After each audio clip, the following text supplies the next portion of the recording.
জগন্নাথ ধামে যেতে গেলে বাবা রাধাকান্ত মঠ যেটা হচ্ছে গম্ভীরা, মহাপ্রভু 3.5 জন ভক্তকে নিয়ে অন্তিম সময় কাটিয়েছে যেখানে। আর এই গম্ভীরার পাশেই আছে সিদ্ধ বকুল। আজও আছে মা, দেখবেন ওই বকুল গাছ। যারা গেছেন, দেখেছেন, দর্শন করেছেন, নিশ্চয়ই পরশ করেছেন। যারা পরশ করেননি, যারা দেখেননি, তাদের চরণ ধরে আমি নিবেদন করব, তুমি যদি 1000 বার পুরী ধামে যাও, জগন্নাথ দেখো ঠিক আছে, কিন্তু এই মূল্যবান জিনিস যদি না দেখো, তোমার জন্ম সার্থক হবে না। কারণ ধামে যেতে গেলে এগুলো প্রয়োজন বাবা। এই যে সিদ্ধ বকুল, গাছের গোড়াতে গিয়ে দেখবেন বাবা, গাছের গোড়াতে মাটি নেই, কিন্তু কিভাবে যে গাছটা বেঁচে আছে দেখলে অবাক। কেন? এটা মহাপ্রভুর পরশ লাগা। যেমন যারা যাবেন মায়াপুর, মায়াপুরে ঢুকতে আগে বাবা বামন পুকুর, যেখানে কাজী সাহেবের সমাধি, দেখবেন আজও চাঁপা ফুলের গাছে চাঁপা ফুল ফোটে। কাজী সাহেবের সমাধি দেখেছেন নিশ্চয়ই বামন পুকুরে। এই কাজী সাহেবের আক্ষেপ ছিল, কারণ কাজী সাহেবের এক ঘরে করে দিল না, ওই কাজী সাহেবের আক্ষেপ ছিল যে তার কবরে কেউ ফুল দেবে না, বলে দরকার নাই। মহাপ্রভু বললেন এমন কর্ম করে যাব যে সারা জীবন কাউকে ফুল দিতে হবে না। ভগবান বললেন যে আমারে চাই তারে আমি চাই, আর যে আমারে না চাই তারে আমি না চাই। তাই যারা যাবেন সিদ্ধ বকুল দেখে আসবেন। এই বকুল গাছের জন্মটা কি করে হলো জানো? অবাক হয়ে যাবেন এই বকুল গাছের সৃষ্টিটা শুনলে। এই বকুল গাছের তলায় যে জায়গাটা হলো আমার হরিদাস ঠাকুরের ভজনের স্থল। নামাচার্য হরিদাস ঠাকুর 24 ঘন্টায় 3 লক্ষ নাম জপ করতেন। আর এই হরিদাস ঠাকুর বসে বসে নাম জপ করে, এমন নাম জপ বাবা খাবার সময় পাই না। হরিদাস ঠাকুর মনে মনে বলে, দেখো এই খেতে গেলে আঠা মাখাতে হবে, রুটি বেলতে হবে, রুটি সেকতে হবে। বলে বাবা দরকার নেই, তার থেকে গ্লাসে করে আঠা গুলে খেয়ে নিলেই তো হবে। পারবেন দেখাতে একটা এমন বৈষ্ণব? আমাদের জিহ্বাতে এখনো কত স্বাদ, এটা খাবো ওটা খাবো, ওটার প্রতি লালসা, সেটার প্রতি লালসা।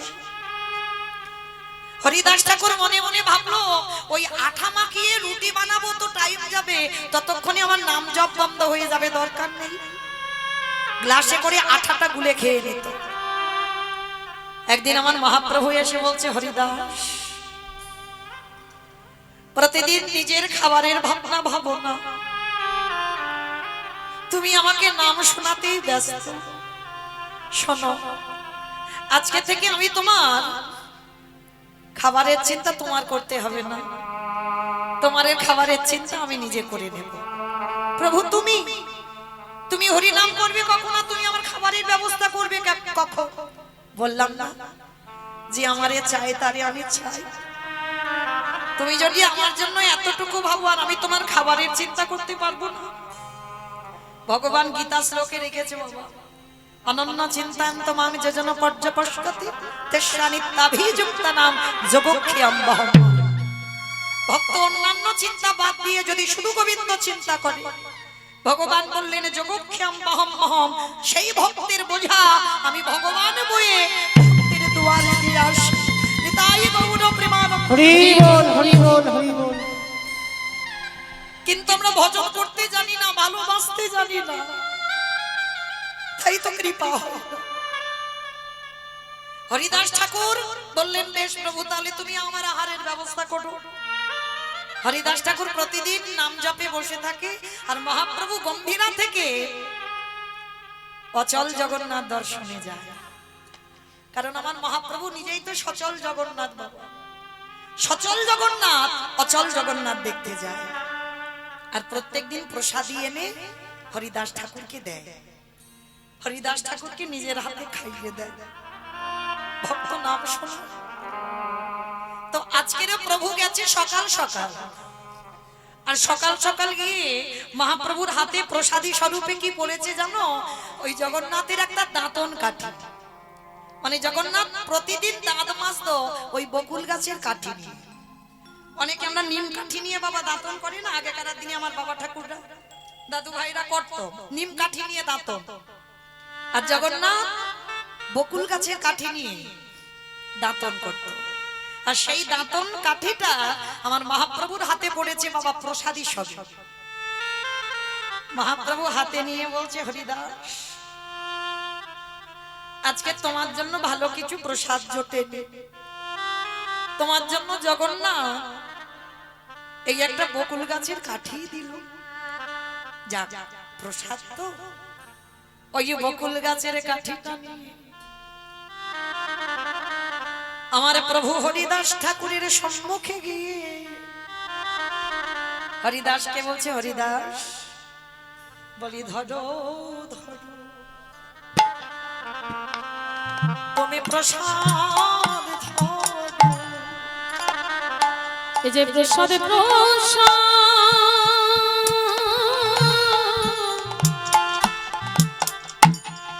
মহা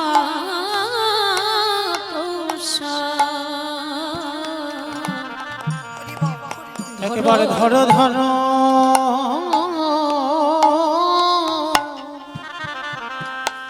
তুমি প্রসাদ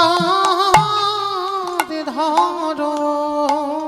এইবার হরিদাস ঠাকুর তাকিয়ে বাবা নামের মালাটা রেখে প্রসাদীটা নিয়েছে। মহাপ্রভু বলছে, হরিদাস আজকের এটুকুই জুটেছে তোমার জন্য, পেয়ে নাও। এইবারে যেই না হরিদাস ঠাকুর ওই বকুল গাছের কাঠিটা নিয়ে, অনেকটা বড় কাঠি তো, অর্ধেকটা কাঠিটা সেবা করেছে, আরে যতটুকু বেশি রইল ওই হরিদাসে যেখানে বসেছিল ওই বকুল গাছের কাঠিটা মাটিতে পুঁতে দিল। এত সূর্যদেবের তাপ বাবা, ওইটুকু প্রসাদ পেয়ে এক গ্লাস জল পান করে হরিদাসে বসে বসে নামে যাবে কবে। এত রৌদ্র উঠেছে বা হরিদাস ঠাকুরের সর্বাঙ্গ ঘেমে যাচ্ছে,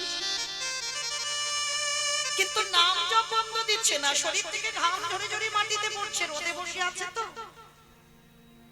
আরে কি আমার জগন্নাথে থাকতে পারে, দেখো কেমন ভক্ত আমি কেমন ভগবান। যেই না হরিদাস ঠাকুরের কষ্ট হচ্ছে দেখেছি জগন্নাথ ওই যে বকুল গাছের কাঠিটা মাটিতে পুঁতে দিল, পরশমণির পরশে যেমন লোহা সোনা হয়ে যায়। আরে গোবিন্দ যাকে পরশ করে তার হৃদয়টা সোনার থেকে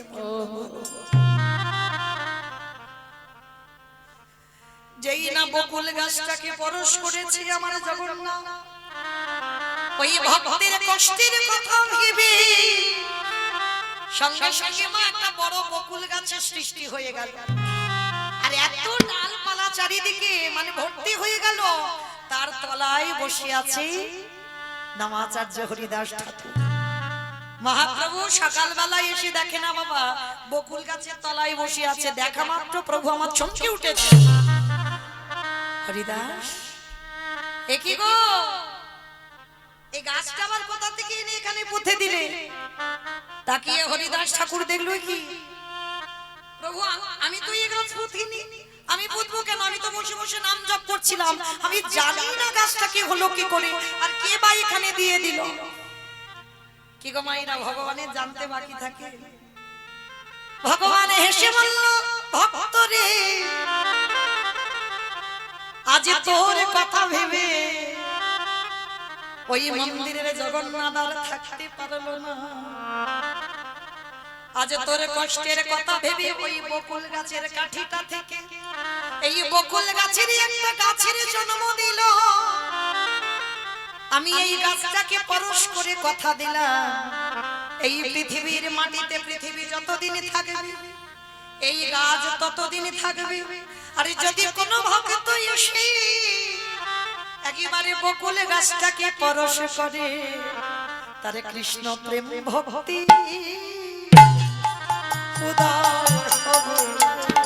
আমি এই আশীর্বাদ,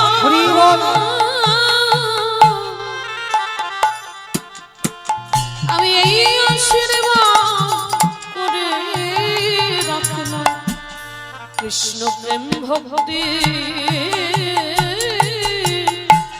উদয় হবে। সেই হরিদাস ঠাকুরের শেষ সময় মা মহাপ্রভু যেতে দেবে না কেন জানো? আর যারা বাবা ভজন সাধন করে নিজে থেকে বুঝতে পেরে যাবে যদি যাবার সময় হয়ে যায়। প্রকৃত যদি তোমার সাধনা ঠিক হয়, প্রকৃত যদি তোমার ভজন ঠিক হয়, তোমার হৃদয়ে সাড়া পড়ে যাবে বাবা কবে তোমার যাবার সময়। হরিদাস ঠাকুর তো যেমন তেমন নয়, কর্মদোষী আজকের হরিদাস ঠাকুর হয়েছে। সৃষ্টিকর্তা ব্রহ্মা আজকের হরিদাস ঠাকুর বলছে প্রভু এবার আমাকে বিদায় দাও, আমার যাবার সময় হয়েছে।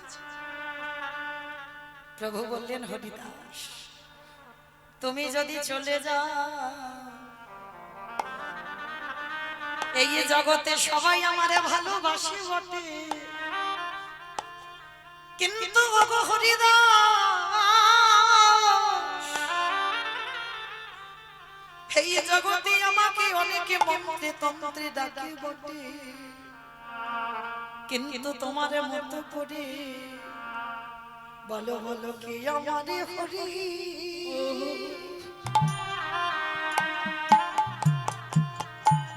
হরি নাম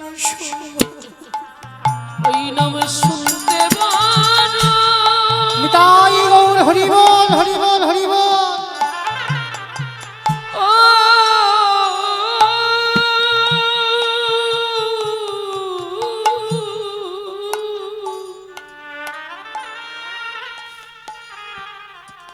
নাম শুনতে বারো। হরিদাস ঠাকুর বললেন দয়াময় তুমি শেষের দিনে আমার একটা আশীর্বাদ করে দিও, এই জগতে প্রতিটা জীব মরার কালে তাকে মৃত্যু যন্ত্রণা পেতে হয়, কিন্তু আমি ওই যন্ত্রণা পাবো না। কি করবে হরিদাস? নয়নে হেরেব তোমার ও চাঁদ বয়া, ও চাঁদ মায়া নয়নে হেরব তোমার ও চাঁদ বয়ান, বয়ান মানে বদন। প্রভু দেহটা যখন দেহ থেকে প্রাণ যখন চলে যাবে তোমার বদন দেখতে দেখতে যেন যেতে পারি। নয়নে হেরব তোমার ও চাঁদ বয়ান, ও চাঁদ মায়া হৃদয়ে ধরব তোমার ও রাঙা ছাড়া,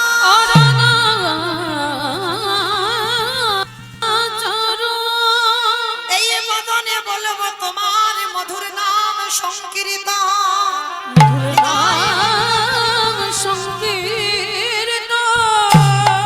ওই যাবার সময় যেন এই বদনে কৃষ্ণ নাম বলে বলে দয়ালে যেতে পারি। আমার এই আশীর্বাদ হরি বল হরি বল।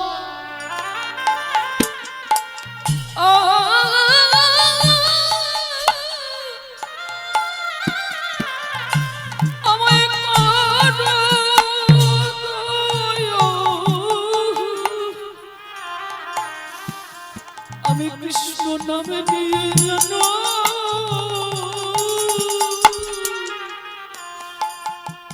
যেন যেতে পারি।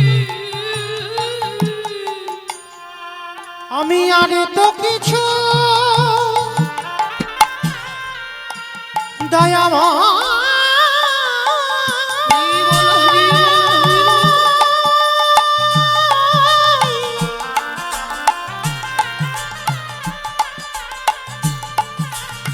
যেদিন আমার নিদানের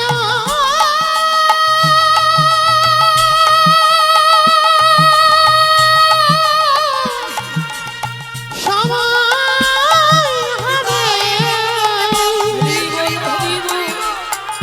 সেদিন যেন বদন ভরে আমি তোমার মধুর নাম বদনে গাহিতে পারি।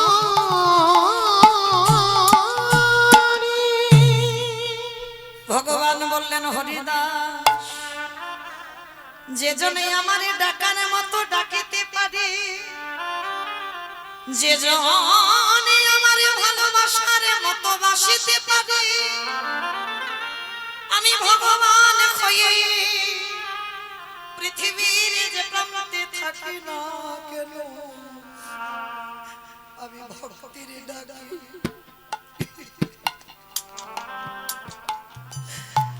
ডাকে ছুটিয়া, যে জনকে মানে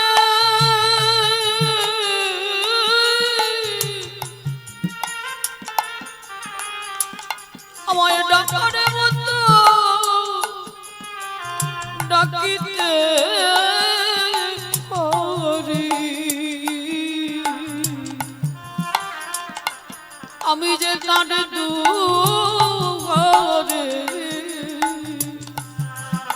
দয়াল হয়ে ছুটে আসি, যে জন আমার বলতে আমারে বলতে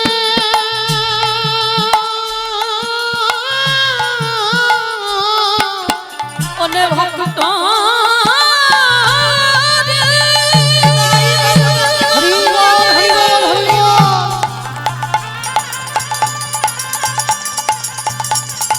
একেবারে প্রাণ দিয়ে যদি কেউ ডাকার মতো ডাকিতে পারি, আমি যে দয়ালে হনে হয়ে তাদের কাছে যাই সেকে থাকিতে পারি, আমায় একেবারে প্রাণে ভরে দয়ালে হরি বলে ডেকে দেখো,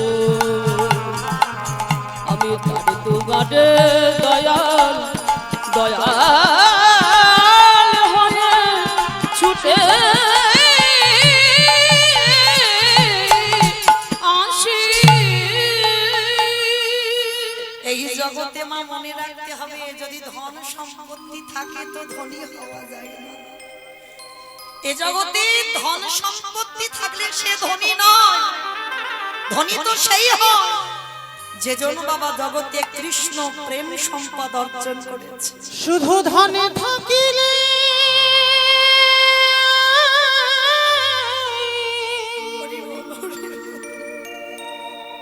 হয় না ধনী, কৃষ্ণ ধাম যা নাই হিয়া, কে ধনী কে গরিব বাবা বোঝো বাবা। কে বা ধনী কে বা গরিব বোঝা বড় দায়। শুধু ধন থাকিলে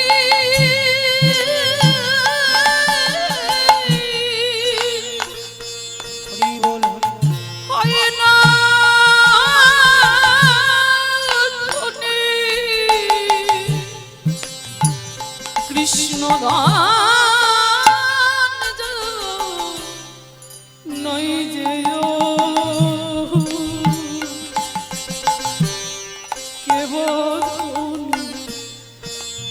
কেবা গরিব বোঝা নই,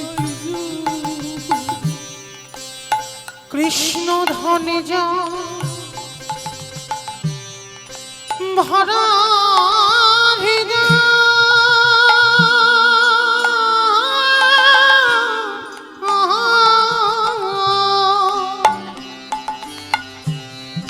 সে জীবন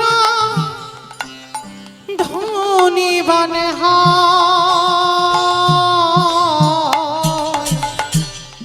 ওগো তার সাথে কি তুলনা হয় তাই গৌর সারা প্রেমানন্দে হরি বল। বিশ্ব। কে বা ধনী কে বা করি বোঝা নয় কিছু। হও না যতই তুমি উজির রাজা,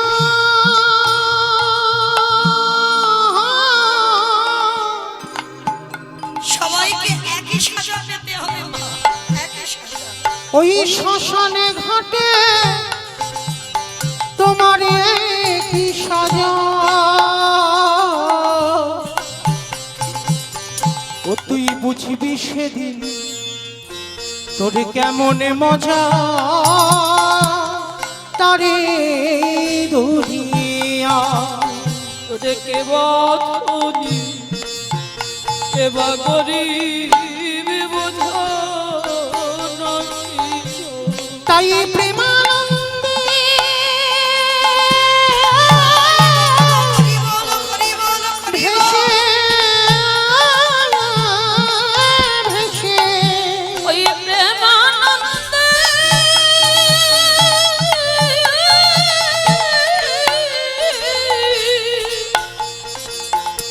ভেসে ভেসে ও সে মহানন্দে ঢেউ খেলা, কে বা ধনী কে বা গরিব বোঝা নয় কিছু। কে বা ধনী কে বা গরিব বোঝা নয় কিছু। ওরে ও কে বা গরিব বোঝা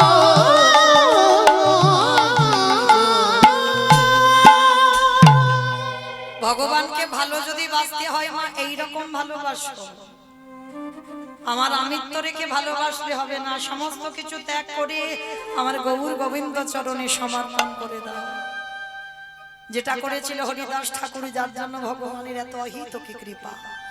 আজ ওরা যারা যাবেন পুরী ধামে দেখে আসবেন হরিদাস ঠাকুরের সমাধিস্থল।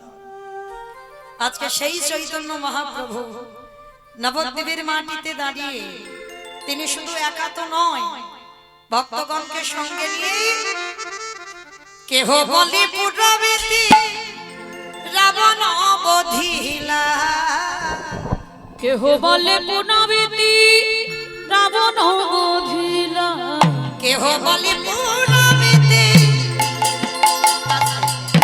আজকের আমাদের এই জায়গাটা হচ্ছে বাবা পঞ্চবটির বন। এই জায়গাটা অন্য সাধারণ কোনো জায়গা নয়, পঞ্চবটির বন। আর এই পঞ্চবটির বনটা কাজ ছিল রাবণ রাজা। পঞ্চবটির বনটা ছিল রাবণ রাজা। আর রাবণ রাজার বোন, যার নাম হচ্ছে বাবা শূর্পণখা। মানে পঞ্চবটির গোটা বনটা রাবণের বোন শূর্পণখার নামে লেখাপড়া করে দিয়েছে। কেন দিয়েছে? একটা কথা আছে দেখবেন মা, জন জামাই ভাগনা তিন নয় আপনার। চলতি কথা না, প্রবাদ একটা আছে, জন জামাই ভাগনা। মানে দেখবে এই তিনজন ব্যক্তি, জন জামাই আর ভাগনা, এরা তিনজনে কোনোদিন আপন হয় না। আর দেখবেন মেয়েরা বিয়ের পর রাস্তায় ভিক্ষা করা ভালো, বৃদ্ধাশ্রমে থাকা ভালো, কিন্তু বিয়ের পর মেয়েদের বাপের বাড়ি নয়। 1 মাস ভালো, 1.5 মাস ভালো, ওর পরে বাবা তোমাকে লাঠি ঝাঁটা খেতে হবে। ওই জন্য ভিক্ষা করে খাবে ভালো, কিন্তু বিয়ের পরে বাপের বাড়ি আর নয়। তা শূর্পণখার বিয়ে দিয়েছে বাবা, কিন্তু বিয়ে দিলে কি হবে বাবা, বিয়ের পর কাল রাত্রি তারপরের দিনে ফুলসজ্জারা, ওই রাত্রিবেলা শূর্পণখার খিদে পেয়েছে বলে রাত্রিবেলা স্বামীকে ধরে গিলে খেয়ে ফেলেছে। এখন সে মেয়েকে আর ঘরে রাখবে, তাড়িয়ে দিয়েছে বাপের বাড়ি। তো সেদিন থেকে পড়ে রইল রাবণ রাজার সংসারে। কিন্তু মা, মেয়েরা বাপের বাড়ি থাকলে কি হবে, বৌদিদের সঙ্গে ননদ ভাজে সবসময় খুঁটুখুটি লেগে থাকে না, সব সময় মন্দোদরী। মানে রাবণের প্রথমা স্ত্রী, রাবণের তো একটা দুটো স্ত্রী নয়, 10,000 স্ত্রী। আর 10,000-এর মধ্যে পাটরানী প্রথম মন্দোদরী মা। তা মন্দোদরীর সঙ্গে সব সময় কলহ লেগে থাকতো এই শূর্পণখা। তা যখন কলহ লেগে থাকতো, একদিন রাবণ রেগে গিয়ে বলছে, শোন তোদের এই ঝামেলা সব সময় আমার আর ভালো লাগে না নিতে। আজকে থেকে তোর নামে কিছু সম্পত্তি আমি দিয়ে দেব, সেইখানে তুই থাকবি। বলে বেশ দাদা, বলো কোন জায়গাটা দেবে? বলে পঞ্চবটির বন। পঞ্চবটির বনে পশু পাখি কীট পতঙ্গ মানব দানব খেচর খেচরি যারা যারা আসবে তুই ধরে ধরে খাবি। রাক্ষসী তো মানুষের মাংস পর্যন্ত খায়। এই জায়গাটা শুনবেন বাবা, বড় মজার ব্যাপার। ভগবান পেতে গেলে কি প্রয়োজন এইটুকু শুনলে বুঝতে পেরে যাবে। তার রাবণ রাজা দিয়ে দিয়েছে বনকে, পঞ্চবটির বনটা। আর ওই পঞ্চবটির বনে বাবা মানব দানব খেচর খেচরি পশু পাখি কীট পতঙ্গ পোকামাকড় ওইগুলো খায় শূর্পণখা ধরে ধরে। আজকের একটা ঘটনা ঘটেছে। কি ঘটনা জানো? হঠাৎ যেন একটা মানুষ মানুষ গন্ধ আসছে শূর্পণখার নাকে। হরি বল। ছোটবেলায় সেই শুনেছিলাম না, হাও মাও কাও মানুষের গন্ধ পাও। মানে রাক্ষস রাক্ষসীদের নাকে নাকি মানুষ কাছে কাছে ঘুরলে নাকের ভিতরে গন্ধ ঢোকে। তার রাক্ষসীর নাকি গন্ধ আসছে। তার রাক্ষসী মনে মনে ভাবছে, যাই হোক বাবা, অনেকদিন এই পশু পাখির মাংস খেতে খেতে আর ভাল লাগে না, মনে হচ্ছে কোথাও আমার এই কাছাকাছি মানুষ এসেছে। আজকের মানুষটাকে পেলে ওকে ধরে ধরে একেবারে গলাটা মুজরে মাংস করে খেয়ে নেব মনে মনে ভাবনা। কিন্তু আমি তো এই রূপে গেলে হবে না। বিশাল বড় মানে একেবারে বৃষ্টি চেহারা। কোন মানুষ যদি ওই চেহারা দেখে বাবা, সে তো আগে থেকে পালিয়ে যাবে। মনে মনে শূর্পণখা ভাবলো, এই রূপে আমি খেতে যাব না।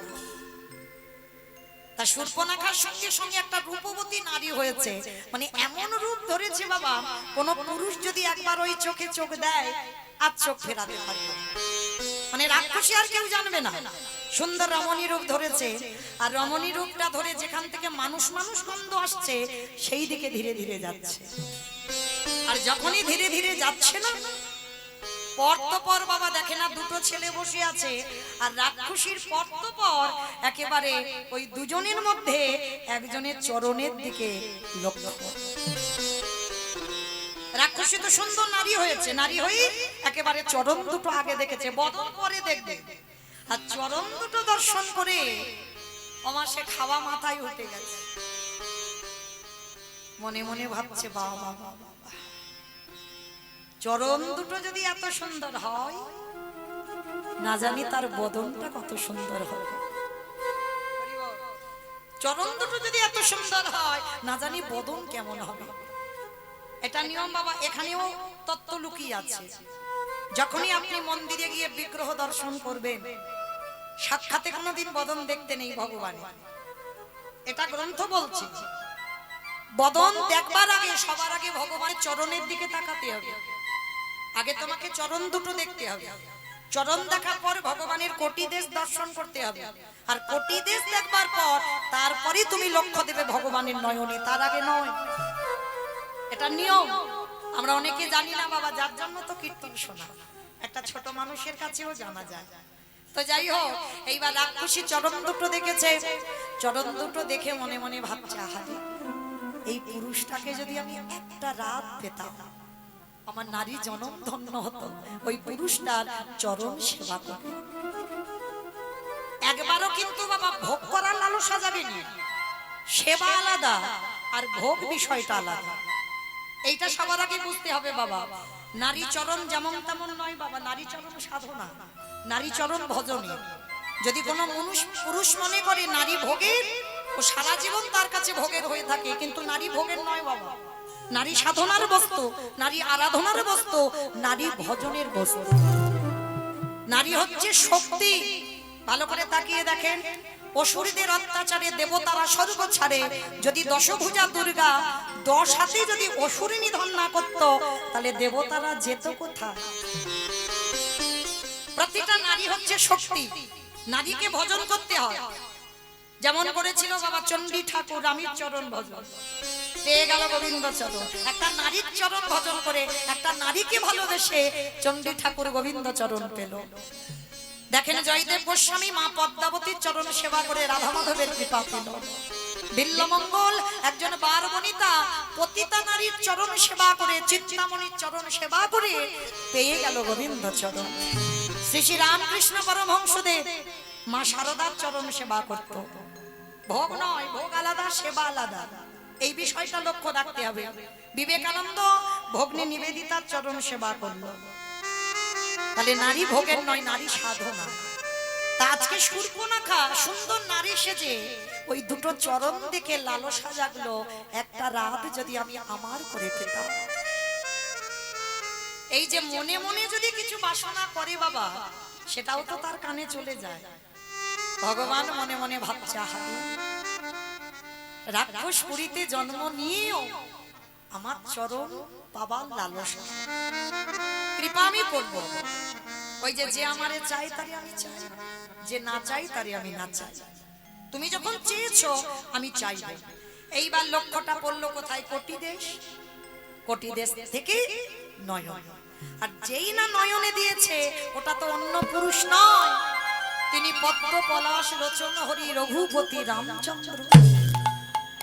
আর যেই না রামের নয়নে নয়ন দিল বাবা, সঙ্গে সঙ্গে ওই রাক্ষসী সে খাবার কথা কখন ভুলে গেছে। মানে সরাসরি বিয়ের প্রস্তাব, মানে কোনো ঘটক টটক ধরতে হয়নি, সরাসরি বিয়ের প্রস্তাব। এই যে আমি তোমারে ভালোবাসি, আমি তোমাকে বিয়ে করতে চাই, তুমি বিয়ে করবে আমার? ভগবানও তো চালাক কম নয়। ভগবান বলছে আমি কি করব বলো, আমার কপালটা খুব খারাপ। যদি দুদিন আগে তোমার সঙ্গে আমার দেখা হতো, তাহলে কি জনক রাজার মেয়ে জানকীকে বিয়ে করতাম? করে তো ফেলেছি, কিন্তু রামচন্দ্র হচ্ছে মর্যাদা পুরুষোত্তম ভগবান, আর রামচন্দ্র অবতারে ভগবান দ্বিতীয় বিয়ে নিষিদ্ধ। যার জন্য স্বর্ণ সীতা তৈরি করে বাবার যজ্ঞে বসেছিল, দ্বিতীয় বিয়ে কিন্তু করেন। বলে দেখো এই অবতারে আমি দুটো বিয়ে করতে পারবো না, সেটা পরের জন্মে হতে পারে অনেকগুলো বিয়ে, 16,108টা, কিন্তু এ জন্মে তো হবে না। এ জন্মে আমি মর্যাদা পুরুষোত্তম রাম, আমার একটাই বিবাহ, কি করব বলো? তা রামচন্দ্র বলছে শোনো শোনো শোনো, একটা কাজ করো, আমার ভাই লক্ষণ এখন বিয়ে করেনি, তুমি আমার ভাইকে তো বিয়ে করতে পারো। মানে কিরকম ভগবান কতটা বদমাশ দেখো। তখন কিন্তু লক্ষণের বিয়ে হয়ে গেছে বাবা সীতার বোন উর্মিলার সঙ্গে, তবু ভগবান চালাকি করে বলছে আমার লক্ষণকে বিয়ে করো। শূর্পণখা মনে মনে ভাবছে ভালোবাসলাম ওর দাদাকে, বিয়ে করবো ওর ভাইকে, যা হয় হোক। বিয়ে যদি ভাইটাকে করি, সারাদিনে তো একবার ওর দাদার চরণ দুটো দেখতে পাবো। কোথায় ভালোবাসাটা জন্মাচ্ছে দেখো, সারাদিনের মধ্যে একবার তো দাদার দুটো চরণ দেখতে পাবো। ঠিক আছে, তাহলে আমি তোমারই ভাইকে বিয়ে করব। এইবার লক্ষণের কাছে গিয়ে বলছে এই যে তোমার দাদার সঙ্গে কথাবার্তা হয়ে গেল, আমি তোমাকে ভালোবাসি, তোমাকে বিয়ে করতে চাই। কিন্তু কি ঘটনা ঘটবে তো ভাই ভাই আগে থেকে পরিকল্পনা রেডি। তা লক্ষণ বলছে শোনো মেয়ে, বিয়ে যে করবে এই জঙ্গলে সিঁদুর পাবো কোথায়? বলে দাঁড়াও, চোখ দুটো বন্ধ করো, সিঁদুর আনছি। তা লক্ষণ যেই না চোখ দুটো বন্ধ করেছে, মা রাক্ষসী তো এমন একটা শটাং করে হাত বের করেছে না, সে একেবারে মন্দাদরি ঘরের ভিতর থেকে সিঁদুর নিয়ে চলে এসেছে। রাক্ষসী তো, আর যেই না সিঁদুর কৌটোটা এনেছে, লক্ষণের কাছে ধরে বলছে না এবার একটু আমার শীতেতে পরিয়ে দাও তো দেখি। লক্ষণ বলছে পড়াবো তো বটে, চোখ দুটো বন্ধ করো। চোখ বন্ধ করবো কেন? সিঁদুর পরাবে, আবার চোখ বন্ধ করবো কেন? এটা নিয়ম। স্মরণ করেন মা সেই রাতের কথা, যেদিন আপনার মাথায় আপনার স্বামী প্রথম শীতেতে সিঁদুরটা দিল। মনে করে দেখো তো, একটা সামনে পান পাতা ছিল না, পান পাতাটা সরিয়ে চার চোখে চাউনি হলো, শুভ দৃষ্টি হলো, মালা দান হলো। আর যখন সিঁদুর দান হয়, জানি না আপনাদের এদিকে আছে কিনা, আমার এলাকায় আছে, পিছন থেকে একটা কাপড় এনে ঢাকা দেওয়া হয়। আমার আছে? বাহ, তাহলে বুঝতে সুবিধা হলো। তাহলে এই নিয়মটা আমাদের কলিযুগের নিয়ম নয়, এটা ছিল ত্রেতা যুগ থেকে নিয়ম। লক্ষণ বলছে সিঁদুর পরাবার সঙ্গে সঙ্গে আমার মুখ দেখতে পাবে না, তাহলে কি করব? ওই জন্য চোখ বন্ধ করো। তা রাক্ষসী বিয়ের আনন্দে চোখ বন্ধ করেছে, আর যেই না চোখ বন্ধ করেছে, প্রথমে লক্ষণ আগে নাকটাকে ধরেছে। হ্যাঁ গো, সিঁদুর পরাবে কিন্তু নাক ধরছো কেন? বলে দেখো তুমি আমার থেকে একটু লম্বা হয়ে যাচ্ছ, নাকটা না ধরলে আমি একটু ব্যালেন্স পাচ্ছি। ওই জন্য নাকটাকে আগে ধরেছে। এখনো বুঝতে পারছে না যে কি ঘটনা ঘটবে। আর লক্ষণের পিঠে যে যন্ত্রপাতি গুলো ছিল, কি জানো ছিল গো? কাটারি, কাস্তে, কোদাল। লক্ষণের পিঠে ওইগুলো নাকি ছিল। তীর ধনুক একটা তীর টেনে বের করেছে আর বের করে বাবা প্রথমে নাকটাকে ধরেছে, তারপরে কানটাকে ধরেছে, আর একেবারে তীরটাকে টেনে তীরের আগাতে যে ফলাটা চকচক করে ওই নাকটাকে ধরি আর কানটাকে ধরি আর ওই অস্ত্রটা দিয়ে একেবারে নাক কানটা ছেদন।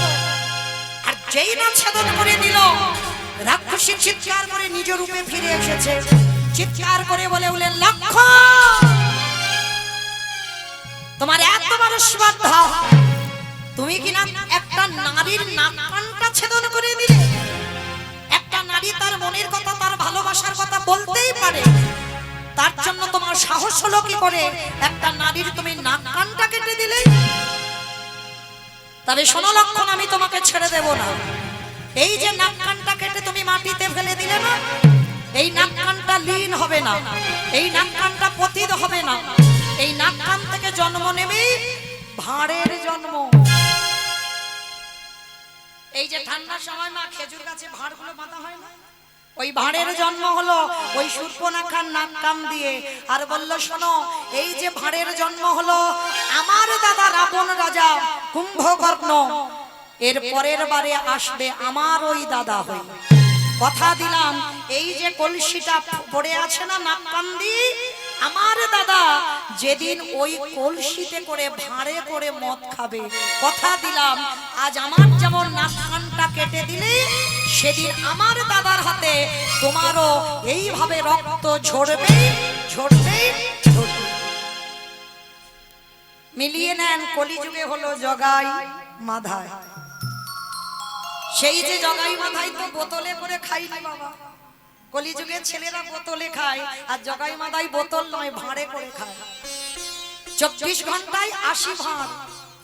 এ জগতের ছেলেরা বাবা এক বোতল খেলে চিনতে পারে না কোনটা মহা কোনটা স্ত্রী, ওইটা ঠিক চিনতে পারে, কিন্তু জগাই মাধাই 80 ভাঁড় করে মদ খেত। আর যখন ওই নিতাই চাঁদ, লক্ষণ হলো তো নিতাই চাঁদ কলিযুগে, যখন নিতাই চাঁদ হরি নাম দিতে এলো আর জগাই মাধাই কলসিটা নিয়ে মদ খেতে খেতে বলে উঠলো, এ জগা বাবাজি হরি হরি করে নেশাটা ছোট দিয়ে দিন। জগাই মাধাই খাচ্ছিল না, আর নিতাই চাঁদ যখনই এলো ওই কলসিটা তুলে একেবারে নিতাই চাঁদের মাথা আটিয়ে দিল। কার অভিশাপ? শূর্পণখার অভিশাপ। ফলে গেল ভক্তের অভিশাপও লাগে। কিন্তু এখানে আমাদের একটা প্রশ্ন রয়ে যায় বাবা, একটা নারী ভগবানকে ভালোবাসার কথা বলতেই পারে, এতে তো কোনো পাপ নেই, এতে অপরাধ নেই। তাহলে রামচন্দ্রকে বিয়ের প্রস্তাব দিল, রামচন্দ্র নিজে না করে লক্ষণের দ্বারা শূর্পণখার নাক কানটা কাটলো কেন? এটাই তত্ত্ব, এটাই তো বুঝতে হবে বাবা, কেন কাটলো? এই কেনর কথাটা শোনো মায়েরা। তোমাদের এখানে চন্দ্রগ্রহণ বা সূর্যগ্রহণ হয়?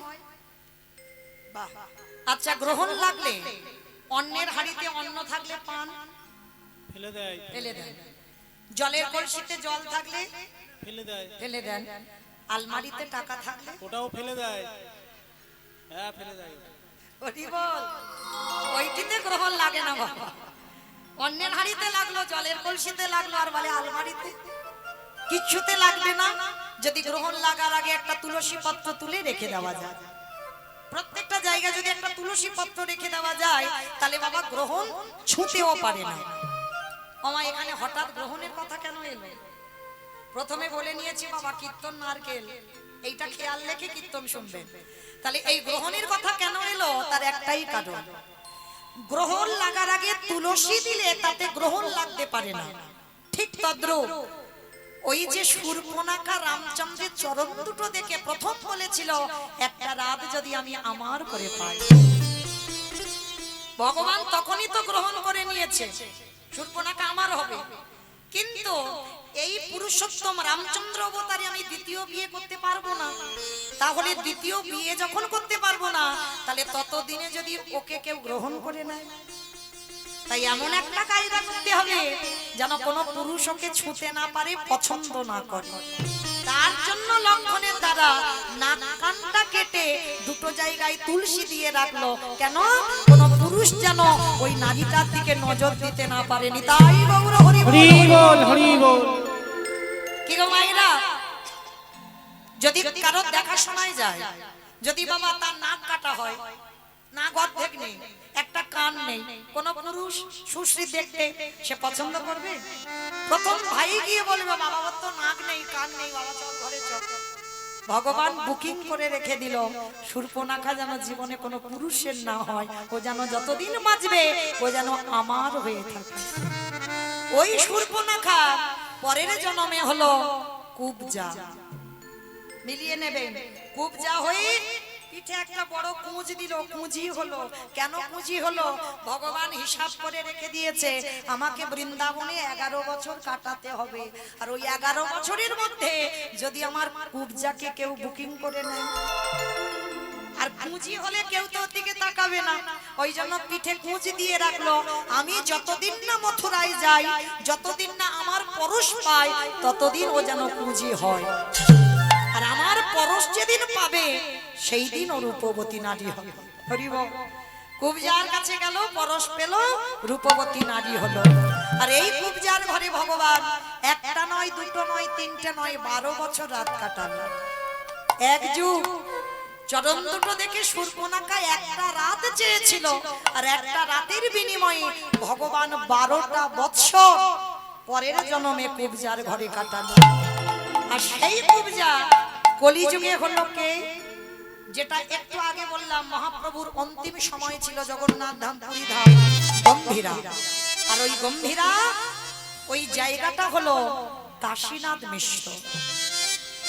যিনি শূর্পণখা, যিনি কুবজা, তিনি কলিযুগে আর নারী নয়, পুরুষ হয়ে এলো কাশীনাথ মিশ্র। তাহলে মায়েরা বোঝা গেল ত্রেতা যুগ, দ্বাপর যুগ, কলিযুগ। কিন্তু একটা যুগে একটু বাকি রয়ে গেল, বলবো? সত্যযুগ বলবো? ঠিক আছে, একটুখানি ছোট করে বলে যাই, কেমন? এই সত্যযুগের নাক কানটা কেটেছে, তারও একটা কারণ আছে। এই কুবজা ছিল সত্যযুগে নাম্নী নামে এক অপ্সরা। নাম্নী নামে এক অপ্সরা নর্তকী ছিল, স্বর্গে ইন্দ্র সবাই নাচতো। তো এই নর্তকী দুর্বাসা মুনি যখন গিয়েছিল ইন্দ্র সভায়, ওই নাম্নী অপ্সরা দুর্বাসাকে দেখে, চুল গোপ দাঁড়িয়ে আছে না, জটা, দুর্বাসাকে দেখিস কি কতবার হচ্ছে নাক দিয়ে গা দিয়ে, এই যে সরে বসো, সরে। দুর্বাসা সতী অনুসুবার সন্তান, ভোলানাথের দ্বিতীয় কলেবর, যেমন তেমন ছেলে নয়, শিব ঠাকুরের দ্বিতীয় কলেবর দুর্বাসা মুনি। সেই দুর্বাসা মুনি রেগে গিয়ে বলেন, তোর এত বড় স্পর্ধা, তুই আমাকে দেখে নাক চেপে ধরলি? তবে আমাকে যখন দেখে নাক চেপে ধরলি, আমি অভিশাপ দিলাম ওই নাক একদিন তোর ছেদন হয়ে যাবে। যেই না দুর্বাসা বলছে, কানে অমনি আঙুল দিয়ে দাঁড়িয়ে আছে যাতে না শুনতে পায়, অভিশাপ দিল, আমার কথা শুনবি না বলে তুই যে কানে হাত দিলি, অভিশাপ দিলাম তোর একদিন না একদিন তোর ওই একটা কর্ণ ছেদন হয়ে যাবে। ভগবান মনে মনে ভাবলেন, দুর্বাসার অভিশাপ জীবনে বিফল হবে না, তাহলে দুর্বাসার অভিশাপ পূরণ করতে হবে, আর এদিকে কুবজাকে আমি আমার করে রাখতে হবে। তাহলে সেই সত্য যুগে দুর্বাসার অভিশাপটা ভগবান মনে করে রেখে পরের জন্মে নাক কানটা ছেদন করে দিল। তাহলে মা পরিষ্কার বোঝা গেল, আজকে সেই পঞ্চবটির বনে একাধারে হীরা চণ্ডাল আর মাতা মোহিনী বাস করে। হরি বল। এই জায়গাটা মা খুব মন দিয়ে শুনবেন। এই হীরা চণ্ডাল আর মাতা মোহিনী দুজনের সংসার। একদিন মাতা মোহিনী জলের ঘাটে জল আনতে গেছে, কতগুলো নরনারী মোহিনীকে দেখে বলেন, মোহিনী তোর মুখ দেখা মহাপাপ, কারণ এই জগতে শাস্ত্র বিধান, যদি কোনো নারীর সন্তান সন্ততি না হয়, তার হাতের দান নাকি শুদ্ধ হয় না। তাই তোর মতো নারীর প্রথম আমাদের দর্শন করতে হলো সকাল সকাল, আমাদের দিনটাই একেবারে মাটি হয়ে গেল। কত কটু কথা বলছে। মোহিনী ছুটতে ছুটতে স্বামীর কাছে এসে স্বামীর চরণ দুটো ধরেছে। স্বামী, কি এমন অপরাধ করেছি বলতে পারো? কি এমন অন্যায় করেছি তুমি বলতে পারো? শুধুমাত্র আমার কোনো সন্তান সন্ততি নেই বলে আমার ঘরে কোনো অতিথি আমার হাতের দান নিতে চায় না। সকালবেলা যদি কেউ আমার মুখ দেখে বলে আমার মুখ দেখা নাকি মহাপাপ। বলো না কি এমন অপরাধ করেছিলাম, বলো কেন আমারে কেউ মা বলে না। আমি কেঁদে কেঁদে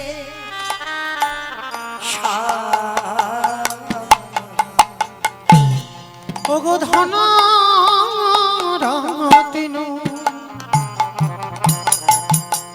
চাহিনা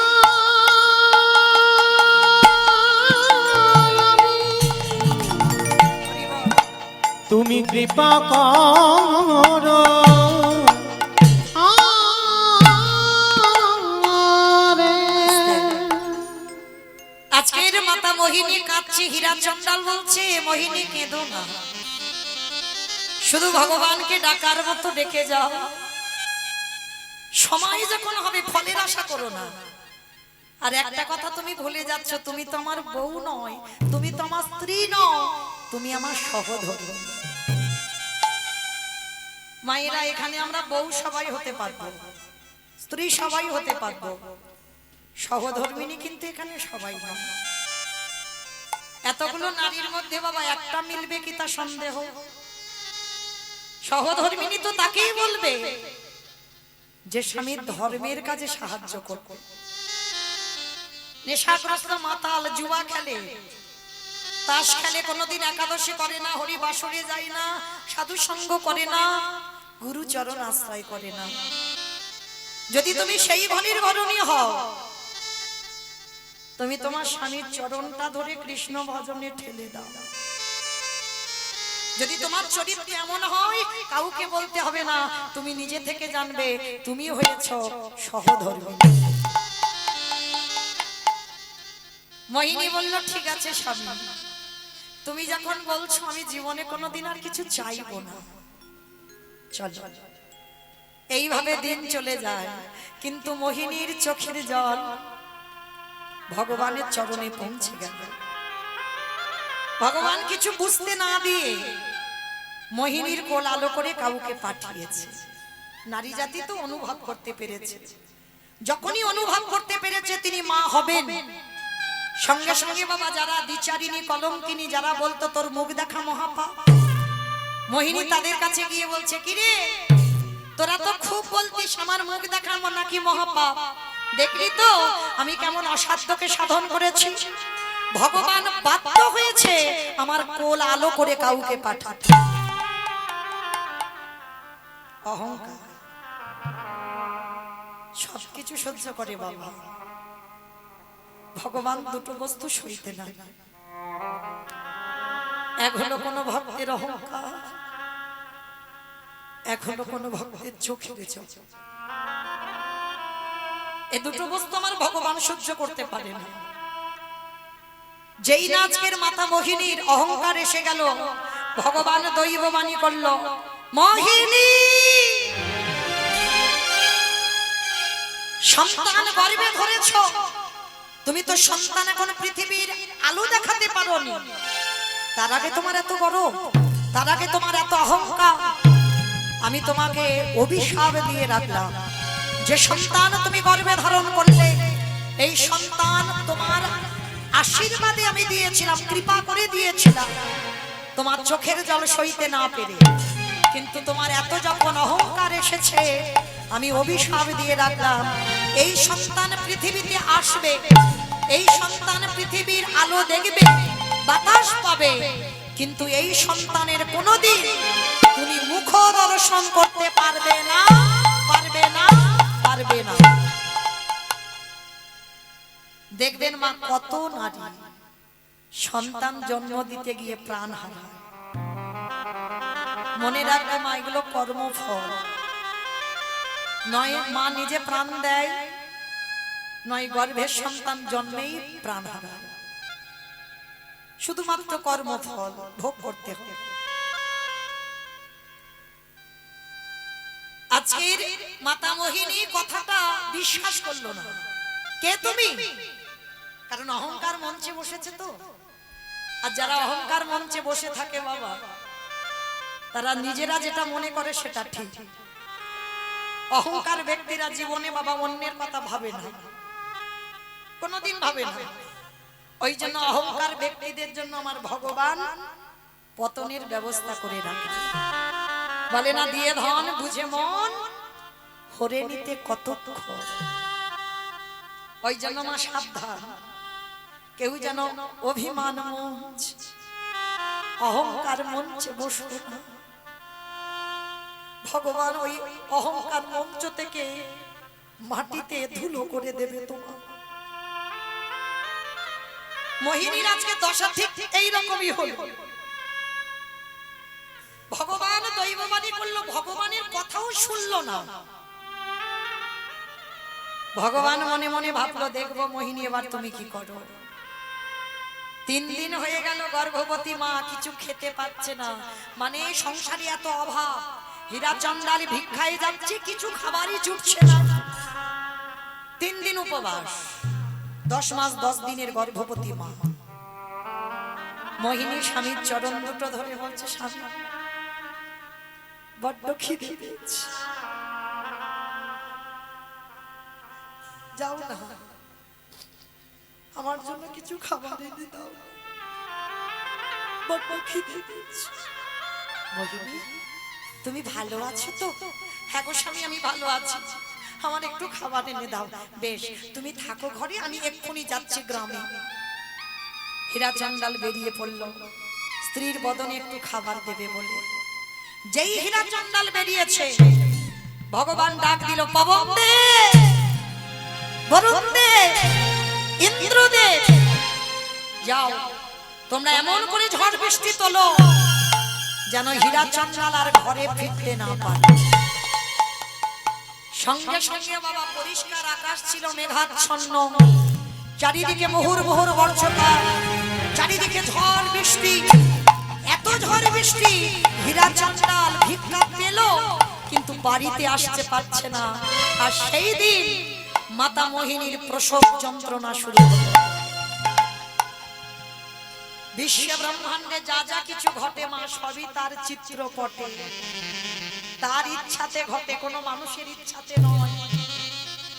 প্রসব যন্ত্রণায় ছটফট করছে, ঘরে স্বামী নেই, কেউ নেই।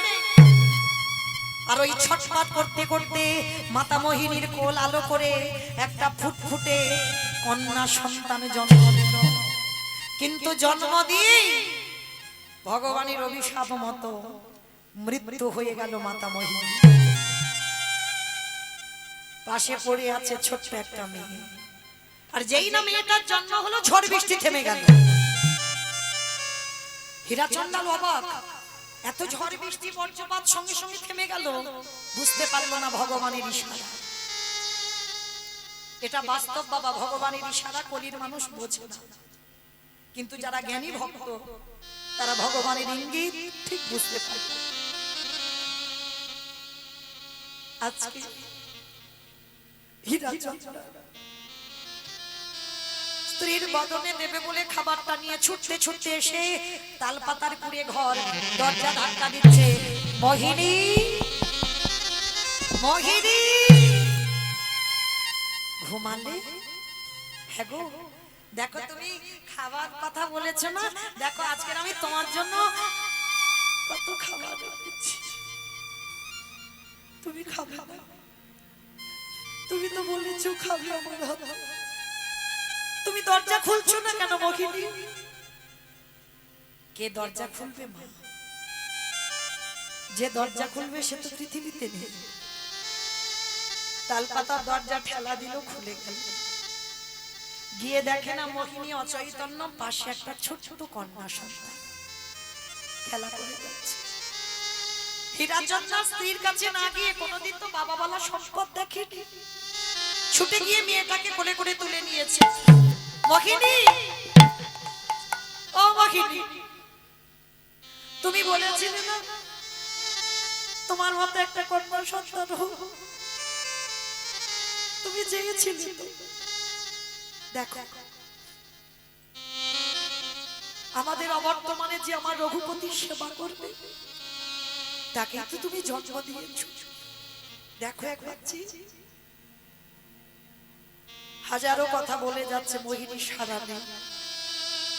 যেই না মোহিনীর অঙ্গটা স্পর্শ করেছে, দেখে না শীতল অনেকক্ষণ আগে চলে গেছে, দেহ থেকে প্রাণ ছেড়ে। নাসিকায় হাত দিয়ে দেখলো নিঃশ্বাস পড়ছে না, চিৎকার করে উঠল মোহিনী দয়া কথা বলো, কথা বলো মোহিনী, কথা বলো। একবার বলো। এ তোমারে কেমন লীলা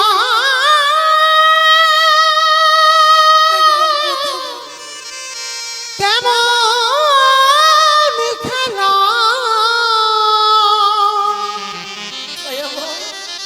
এটা তুমি ওগো কৃপা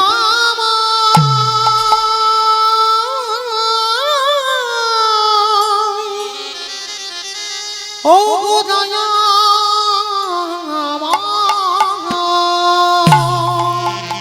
আমি তো তোমার কাছে কোনোদিন বলিনি আমার সংসার দাও, কোনোদিন বলিনি আমার পুত্র বা কন্যা দাও। দিয়ে যদি কেড়ে নেবে, কে বলেছিল তোমার এমন সংসার দিতে? কেউ তো কারো নয়। আমি জানি দয়াময় জগতে কেউ কারণ, আমি জানি গো কৃপাময়, কিন্তু একদিনের বাচ্চাকে কি খাওয়াবো বলে দাও। মিছে ভাবে মায়া রে সংসার,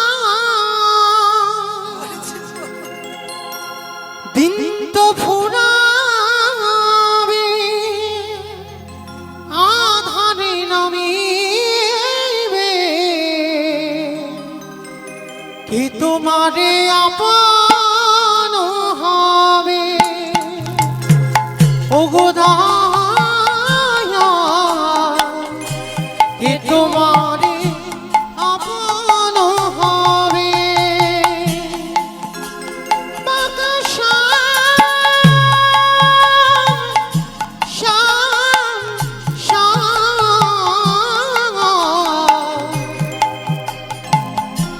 কে তোমারে আপন হবে। একবার ওর মাকে ফিরিয়ে দাও, ওকে আমি কি খাইয়ে রাখবো? একেবারে আমি কি করে ভজছি বাঁচবো? কৃষ্ণ গৌর গোবিন্দ,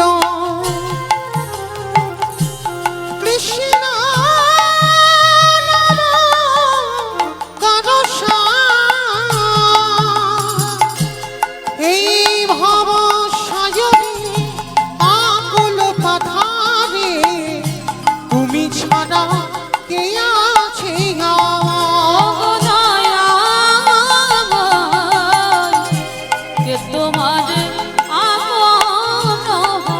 তুমি কেড়ে নিও না,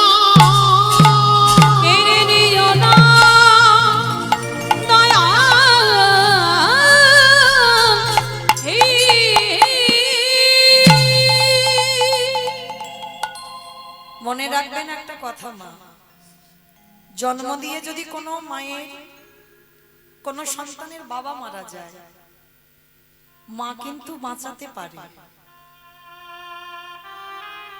আর জন্ম দিয়ে যদি কারণ মা চলে যায়, ভালোবাসে, সবাই ভালোবাসে, কিন্তু তোমার মায়ের মতো করে নয়। বাবার ভালোবাসাটা হলো বাবা ওই সচ্চে, আর মা, যার মা চলে যায় না, চারদিকটা অন্ধকার হয়ে যায়। তোমার মায়ের মতো করে কেউ ভালোবাসতে পারে না।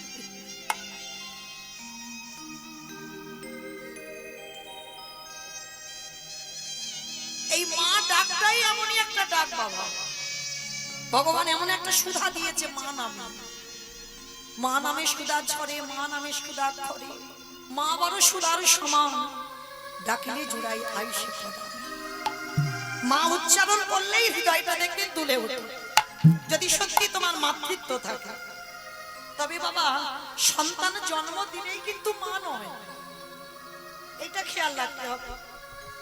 তাহলে জগতে এমন দশা হতো না। আজকে একদিনের বাচ্চাটাকে নিয়ে স্ত্রীর দাহ কাজ সম্পূর্ণ করলো। দয়াময়, কষ্ট দাও, দুঃখ দাও, জ্বালা দাও, যন্ত্রণা দাও, কিন্তু সহ্য করবার মতো শক্তিটুকু তুমি দিও। ছেলেটাকে মেয়েটাকে নিয়ে বাবা মনে মনে ভাবছে একে খাওয়াবো কি। মা হলে ভাবতে হতো না, কোন রকমে মেয়েটাকে মানুষ করতে পারতো, কিন্তু মা তো নেই। একদিন লোক দেবে, দুদিন দেবে, এক সপ্তাহ দেবে, 15 দিন দেবে, তারপর খাচ্ছে। ভগবান মনে মনে ভাবলো জগতে ভক্তকে পাঠালাম, ভক্তরে আহারের ব্যবস্থা তো আমার করে দিতে হবে। স্বর্গ থেকে একটা কাম ধেনুকে পাঠিয়েছে মা। এই কাম ধেনু তার একটা কাহিনী আছে বাবা। কাম ধেনুর কাছে যে যা চাইবে, সোনা দানা, টাকা পয়সা, মণি মাণিক্য, খাবার, ঘর বাড়ি যা চাইবে, কাম ধেনু তাকে তাই দিয়ে দেবে।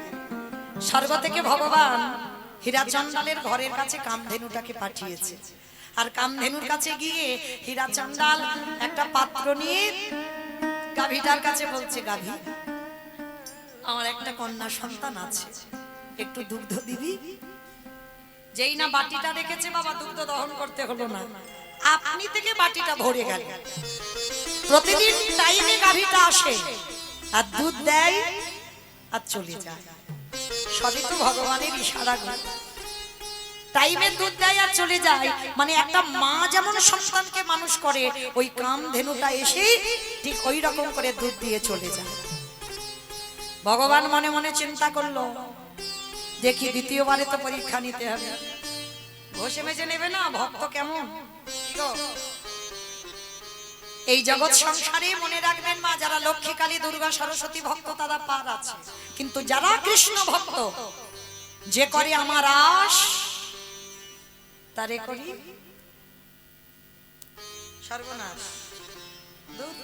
সর্বনাশ নয়, জীবনে ভগবান সর্বনাশ করে না, সর্বনাশ। সর্বনাশ বানান আলাদা, সব নাশ বানান আলাদা। যে করে আমার আশ তারে করি সর্বনাশ।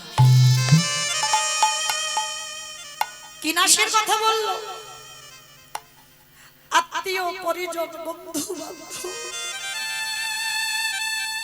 জায়গা জমি, প্রতিপত্তি, সম্পত্তি সব একে একে কেড়ে নেবে, পথের ভিখারি করে দেবে বাবা। যারা কৃষ্ণ ভক্ত হয় তারা জীবনে কোনোদিন পাথর সেটিং করা ঘর বানায় না, খেয়াল রাখবেন। এই যে আপনারা বলেন না কীর্তনিয়ারা বুঝি খুব বড় বড় কৃষ্ণ ভক্ত, একটা কীর্তনিয়া কৃষ্ণ ভক্ত নয়।